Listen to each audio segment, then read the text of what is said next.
الرحمن الرحیم السلام علیکم۔ اس آڈیو میں ہم یا ایھا الذین آمنوا کو آگے کنٹینیو کریں گے۔ اس سے پہلے اگر آپ نے ابھی تک سبسکرائب نہیں کیا تو کائنڈلی سبسکرائب کر لیں اور بیل آئیکن بھی پریس کر دیں تاکہ نیکسٹ آڈیو آسانی سے مل سکے۔ تو شروع کرتے ہیں۔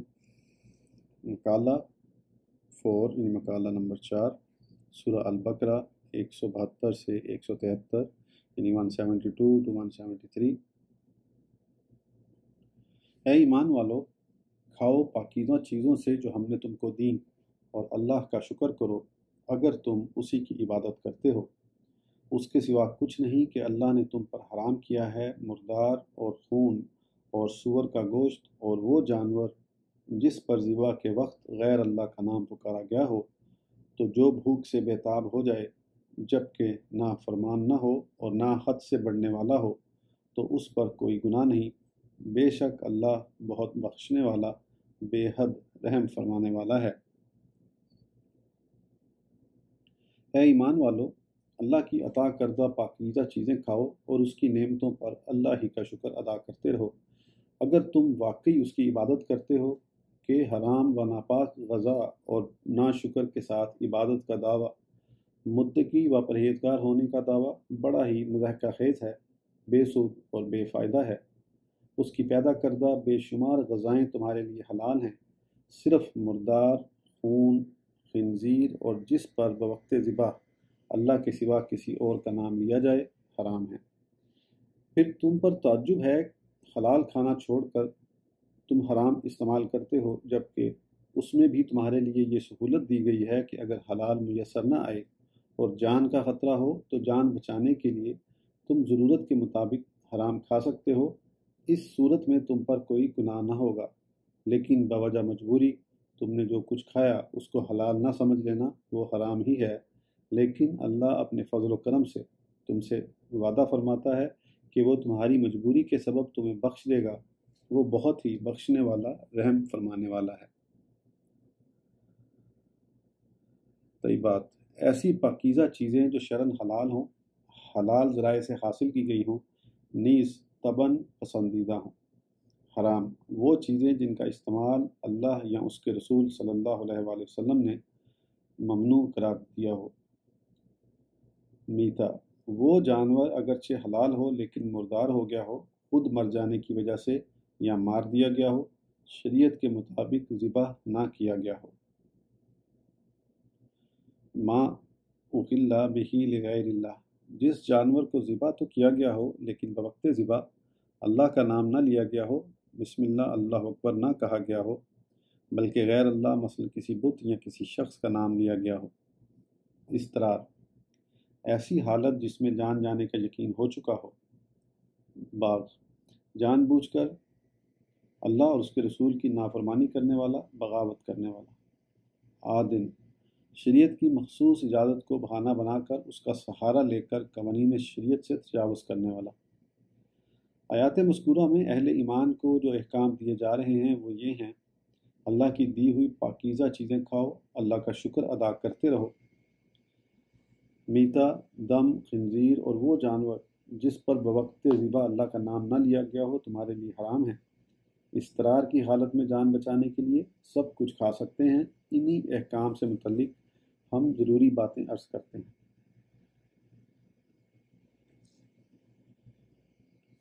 کھانا پینا، کھانا پینا اگرچہ ایسا عمل ہے جس کا تعلق خالصتاً انسان کے جسم اور خواہش نفس سے ہے، لہٰذا یہ خیال پیدا ہوتا ہے کہ اس میں انسان کو کلی آزادی ہونا چاہیے کہ وہ جو چاہے کھائے، یہ اس میں دینی مداخلت کی کوئی وجہ نظر نہیں آتی۔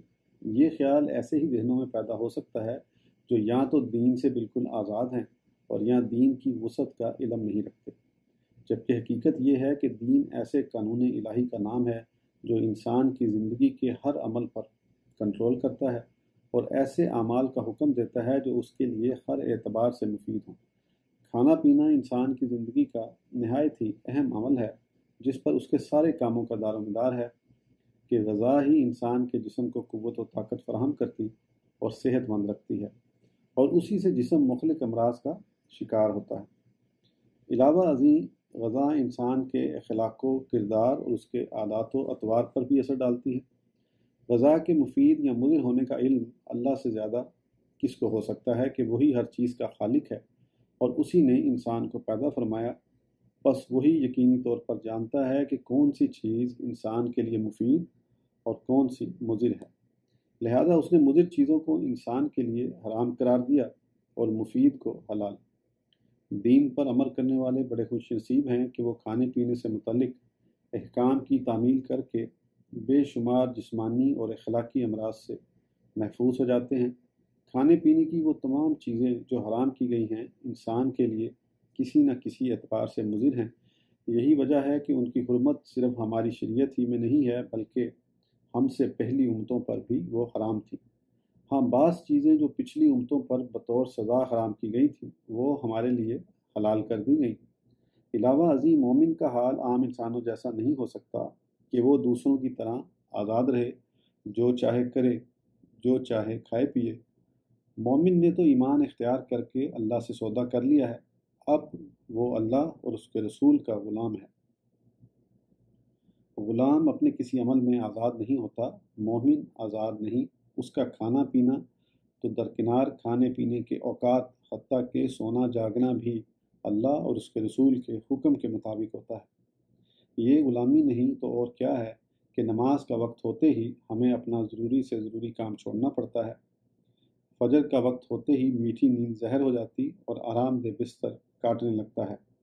سال میں 1 ماہ کے لیے سونے جاگنے کھانے پینے کے اوقات تبدیل ہو جاتے ہیں۔ حالات روزہ میں اپنی ہی بیوی کے قریب نہیں جا سکتے، کھانا ہوتے ہوئے شدید بھوک کے باوجود نہیں کھا سکتے۔ اسی طرح دین کے تمام احکام پر غور کیجیے، آپ کو وہ آزادی کہیں نہیں ملے گی جس کا تصور ایک بے دین کے ذہن میں ہوتا ہے۔ مومن ہرگز آزاد نہیں، وہ غلام ہوتا ہے، اور غلامی ہی انسانیت ہے۔ اسی میں عزت و عظمت ہے، اسی سے راحت و سکون نصیب ہوتا ہے، اور یہی ذریعہ نجات ہے۔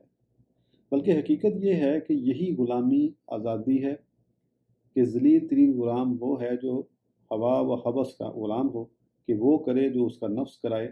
یہی غلامی انسان کو مجرم بناتی ہے، ظالم و جابر بناتی ہے، بد کردار و بد اتوار بناتی ہے۔ نفس کی غلامی میں نہ انسانی اقدار کا تصور ہے، نہ حقوق کی حد بندی، اور نہ ہی اصول زندگی۔ یہاں اہمیت صرف اس چیز کی ہے جس سے ہوا و حوث کی تکمیل ہوتی ہے۔ یہاں نہ رشتوں کا پاس ہے، نہ اپنے اور غیر کا امتیاز، نہ بڑے چھوٹے کا فرق، نہ کسی کے دکھ درد کا احساس۔ ہوا و حوث کے غلاموں کی اس دنیا میں انسان جانوروں سے بدتر نظر آتے ہیں۔ دین ایسی غلامی سے آزادی کی ضمانت ہے۔ یہ مظلوم کو ظالم سے آزادی دلاتا ہے، انسان کو مہذب بنا کر مجرم اور ظالم بننے سے بچاتا ہے۔ انسانی اقدار کی تعلیم دے کر انسان کو انسان کے کام آنا سکھاتا ہے۔ غم خواری، ہمدردی، باہمی الفت و محبت کی لذت سے آشنا کرتا ہے۔ اسی لیے وہ انسان کے ہر عمل کی راہ متعین کرتا ہے، اصول زندگی فراہم کرتا ہے، تہذیب و تمدن کے طریقے بتاتا ہے، جرائم کی ذلت سے بچا کر باعزت زندگی مہیا کرتا ہے۔ دین انسان کو فطری تقاضوں سے محروم نہیں کرتا بلکہ ان کی تکمیل کا طریقہ سکھاتا ہے۔ یوں کہہ لیجئے کہ جھوٹے آقاؤں سے آزادی دلاتا اور مالک حقیقی کا غلام بناتا ہے جو معراج انسانیت ہے۔ کھانا پینا ضرور انسان کا فطری تقاضا ہے، لیکن کیا آپ ایسے شخص کو انسان کہیں گے جو اپنے اس تقاضے کی تکمیل کے لیے آپ کے ہاتھ کا نوالا چھین کر کھا جائے اور اسی کو وہ آزادی کا نام دے دے؟ یا آپ کسی ایسے شخص کو انسان کہیں گے جو جانوروں کی طرح سڑک پر پڑی گندگی اور سڑی چیزیں کھائے اور کہے میں آزاد ہوں، جو چاہوں کھاؤں، کسی کو ٹوکنے کا کیا حق ہے؟ پہلا شخص لٹیرا ڈاکو کہلائے گا اور دوسرا پاگل و دیوانہ۔ پس دین ہمارے کھانے پینے کے تقاضے کی تکمیل پر ہرگز پابندی عائد نہیں کرتا، صرف لٹیرا ڈاکو یا پاگل و دیوانہ ہونے سے بچانا چاہتا ہے، اور حکم دیتا ہے کہ تم انسان ہو لہذا اچھی چیزیں کھاؤ، تمہاری صحت نہایت اہم ہے لہذا مفید صحت غذائیں استعمال کرو۔ جو حلال ہے وہی مفید صحت ہے، اور جو حرام ہے وہ مضر صحت ہے، زہر ہے، اس سے بچو۔ سورہ البقرہ 168 یعنی 168۔ اے لوگو، زمین کی ان چیزوں میں سے کھاؤ جو حلال و طیب ہیں، اور شیطان کی پیروی نہ کرو، بے شک وہ تمہارا کھلا دشمن ہے۔ یہ شیطان ہی ہے جو دین سے دوری کو آزادی باور کراتا ہے، یہ شیطان ہی ہے جو حلال و حرام کا امتیاز ختم کراتا ہے، وہی ہوائے نفس میں مبتلا کر کے دوسروں کا مال غصب کرنے پر آمادہ کرتا ہے، وہی دولت کی ہوس پیدا کر کے مکر و فریب سے اسے حاصل کرنے کے ڈھنگ سکھاتا ہے۔ اے لوگو، اس کے بتائے ہوئے راستے پر نہ چلو، وہ تمہارا دوست نہیں، کھلا دشمن ہے۔ دشمن کا کام تو تباہ و برباد ہی کرنا ہوتا ہے، وہ تمہاری دنیا بھی برباد کر دے گا اور آخرت بھی۔ سورہ الانعام 118۔ تو کھاؤ اس ذبیح سے جس پر اللہ کا نام لیا گیا ہو، اگر تم اس کی آیتوں پر ایمان رکھتے ہو۔ تم نے کلمہ پڑھا ہے، ایمان کا دعویٰ کرتے ہو، مومن کہلاتے ہو۔ مومن اللہ اور اس کے رسول کی ہر بات پر یقین کرتا ہے اور اس پر عمل کرتا ہے۔ تو اگر واقعی تم ایمان لائے ہو تو حرام سے بچو، حلال کھاؤ۔ یہ حکم صرف تمہارے ہی لیے نہیں بلکہ ہم نے اپنے رسولوں تک کو اسی کا پابند رکھا۔ سورہ المومنون آیت نمبر 51۔ اے رسولو، پاک چیزوں میں سے کھاؤ اور نیک عمل کرتے رہو، بے شک میں تمہارے سب کاموں کو خوب جانتا ہوں۔ رسول اگرچہ معصوم ہوتا ہے، اس سے اس بات کا امکان ہی نہیں کہ وہ کوئی کام مرضی الہی کے خلاف کرے، اور وہ اللہ کی مرضی کو اللہ کے عطا کردہ خصوصی علم سے جانتا ہے۔ اس کو جو بھی حکم دیا جاتا ہے وہ اس لیے کہ امت پر اس حکم کی اہمیت ظاہر کی جائے۔ پس حلال کھانے اور حرام سے بچنے کا حکم نہایت ہی اہم ہے، اس کی تعمیل میں ذرا بھی لاپرواہی نہ ہونے پائے، ورنہ تمہاری ساری طاعت و عبادات رائگاں ہو جائیں گی۔ قرب الہی کے حصول کی ابتدا حلال سے ہی ہوتی ہے، دنیاوی برکت کے حصول کا پہلا ذریعہ حلال ہی ہے۔ حرام سے موٹا ہونے اور پھولنے والا جسم اللہ کی مقدس جنت میں داخل نہ ہو سکے گا کہ مالک جنت نبی مکرم علیہ السلام فرماتے ہیں، مشکاہ شریف۔ حضرت ابوبکر رضی اللہ عنہ کی روایت ہے کہ حضور علیہ السلام نے فرمایا، وہ جسم جنت میں داخل نہ ہوگا جو حرام سے پلا ہو۔ بہرحال اہل ایمان سے اللہ کا مطالبہ ہے کہ حلال کھاؤ، حرام سے بچو۔ آیت زہر بحث میں جو احکام دیے جا رہے ہیں ان پر گفتگو سے قبل وہ آیات ملاحظہ ہوں جن میں انہی احکام کی مزید وضاحت فرمائی گئی۔ سورہ المائدہ 3۔ حرام کیا گیا تم پر مردار اور رگوں کا بہتا ہوا خون اور خنزیر کا گوشت، اور جس پر وقت ذبح غیر اللہ کا نام پکارا جائے، اور گلا گھونٹ کر مارا جانے والا، اور لکڑی وغیرہ کی ضرب سے مارا ہوا، اور اوپر سے گرا ہوا اور سینگ مارا ہوا، اور جس کو درندے نے کھایا ہو مگر جو تم نے ذبح کر لیا، اور جو باطل معبودوں کے نشان پر ذبح کیا گیا ہو، اور جوئے کے تیروں سے اپنے حصے تقسیم کرنا، یہ سب نافرمانی کے کام ہیں۔ اس آیت مقدسہ میں 11 چیزوں کی حرمت موجود ہے۔ میتا، دم خنزیر، ما اخل لغیر اللہ بھی کی وضاحت آپ اگلے صفحات پر ملاحظہ کریں گے۔ بقیہ محرمات کی مختصر تشریح یہ ہے۔ منخنقہ، وہ جانور جو اگرچہ فی نفسہ تو حلال تھا لیکن اس کو گلا دبا کر مارا گیا، جیسے عام طور پر غیر مسلم مرغی وغیرہ کے ساتھ کرتے ہیں، شاید اسی کو جھٹکے کا جانور کہا جاتا ہے، ایسا جانور حرام ہو گیا۔ مقوذہ، کسی ایسی چیز سے مارا ہوا جانور جو دھاردار نہ ہو، ڈنڈے سے، پتھر سے، بندوق کی گولی سے جو کاٹتی نہیں بلکہ جلا کر مارتی ہے۔ کوئی بھی بے دھار چیز چاہے اللہ کا نام لے کر ماری جائے، اس سے مرا ہوا جانور حرام ہو جاتا ہے۔ متردیہ، وہ جانور جو پہاڑ وغیرہ سے گر کر مر جائے۔ نتیحہ، وہ جانور جسے کسی دوسرے جانور نے سینگ مار کر مار ڈالا ہو۔ ما اکل السبع، وہ جانور جس کو درندے نے پکڑا اور اس کا کچھ حصہ ہی کھایا لیکن وہ مر گیا۔ یہ تمام جانور اگرچہ میتہ مردار میں شامل ہیں، لیکن اللہ نے ان کو علیحدہ علیحدہ اس لیے بیان فرمایا کہ ان کی حرمت میں کوئی شک و شبہ باقی نہ رہے۔